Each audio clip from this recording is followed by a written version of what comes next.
Okay, very cool. All right. I want you all to take a second to think about everything that science has done for us. You think about it for a second, you realize, all right, well, we all have clean air to breathe, we all have clean water to drink, and if you reach in your pocket, you realize, well, we have a cellular device capable of things that would have been unimaginable just 100 years ago. And all these advancements are great, and they've done so much for us. But there are some fields where there haven't been as much advancements as there should be. And that is specifically in the field of neurodegenerative diseases. And there's so little that we know, there's so much more that we need to know, so much more research needs to be done to be able to help people with neurodegenerative diseases. But before I go further with that, I just want to explain quickly what a neurodegenerative disease is. And it's a disease in which it causes degeneration of the neurons, or death of the neurons. What happens is the disease slowly spreads out through your neurons, and it kills them all off, one by one by one, until it takes your life away. And there's so many people, millions of people throughout the world, afflicted by diseases such as Alzheimer's disease and Parkinson's disease as notable examples.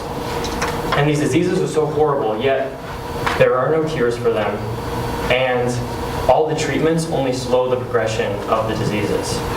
And so there's so much more research that needs to be done to figure out a way to cure them, a way to help these people with neurodegenerative diseases.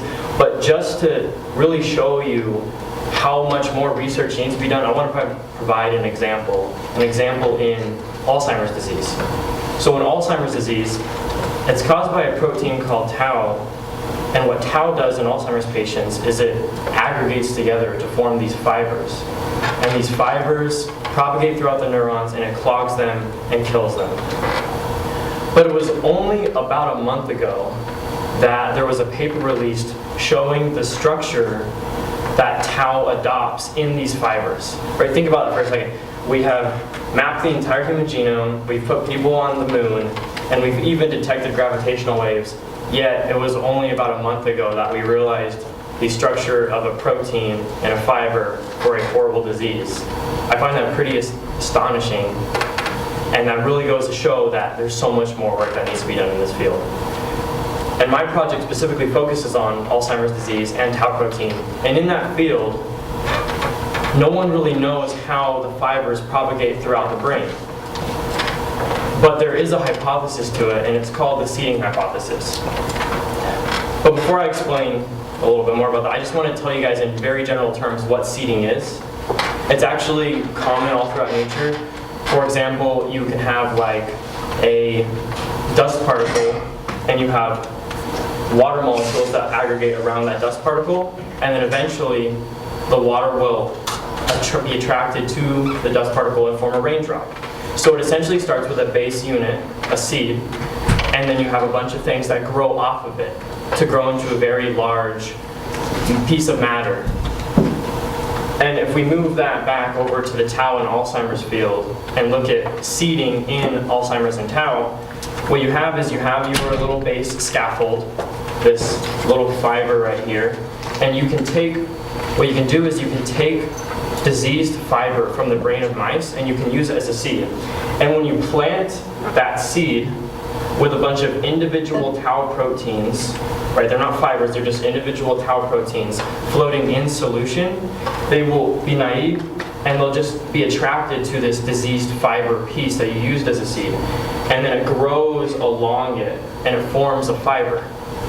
And this is where the first question arises in the field of this idea of seeding is, how does this happen? How and why? What is the mechanism behind the seeding? Because nobody knows how it happens. But the story doesn't end there. It goes on. And the next part is if you try to use something else as a seed, such as an artificial fiber that you make in the laboratory, and you do the same thing that you did in the previous process, nothing happens. You don't get any fibers. It doesn't grow, it's just nothing happens. And that's where the next problem is no one knows why this happens either. We want to, this shows that there's something different between the artificial fibers that you use from lab and the fibers that come from the brain of mice. There's something missing between the two, and people don't know what it is. And that's what lays the groundwork for the overarching goals of the project, is to understand the seeding mechanism, how and why it happens, and to understand what is the difference between the brain fibers that allows them to seed and the artificial fibers that does not allow them to seed. And of course, that's a pretty difficult goal to accomplish in the summer, because that's just something that's been bothering the field for 20 years now. So from the summer, my goal was to optimize and look at seeding conditions, what causes or what conditions make things more seeding prone and affect the aggregation. And to be able to look at that, we need a way to quantify the formation of fibers. And there is just a way, and it's called THT fluorescence. And here's how it works. You have your fiber, and then when you add the molecule THT to it, that molecule is attracted to the fiber and binds to it. And when it binds to it, it activates it in such a way that it fluoresces. And once it fluoresces, that's the way to be able to detect the signal. And you can read that out through a machine. And what the machine does is it shoots light at 440 nanometers of wavelength at the THT, and then that excites it, and then it emits light at 480 nanometers. And that emitted light is the way you detect it. And this method is great because you can do kinetic studies on the fiber formation, because you can look at how quickly do the fibers form over time.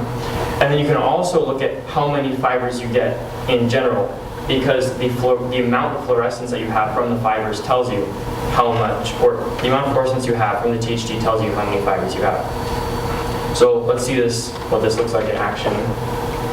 Just take a look at some real data. So for this experiment, we decided to take a look at the effect of mutations on aggregation, see how it affects the aggregation. And we have two types of tau right here.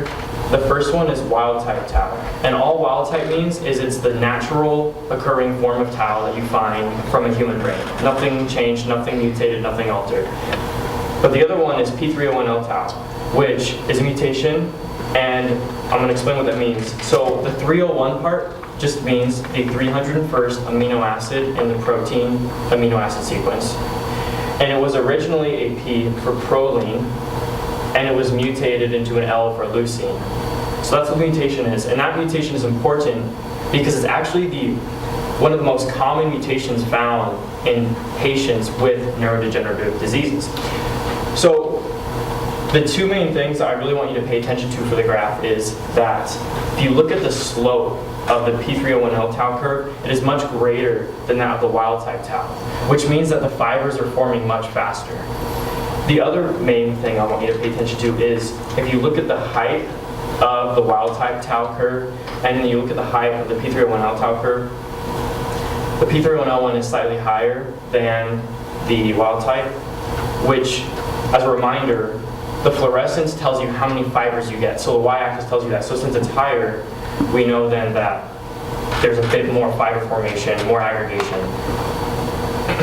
Now there's a couple things to note about this graph as well, which is that the little fuzziness here is just the standard deviation. But there's another thing, and it's the fact that there's a little bit of flaw in the data. What it is that our signal readout was so high that it kept on giving us an error message, and so we had to set the error to 60,000 just as a reference to kind of see what the general shape was before that error occurred, to see if we could reach some conclusions. Unfortunately, because the machinery's been malfunctioning and we've had so many problems, we haven't been able to repeat this experiment.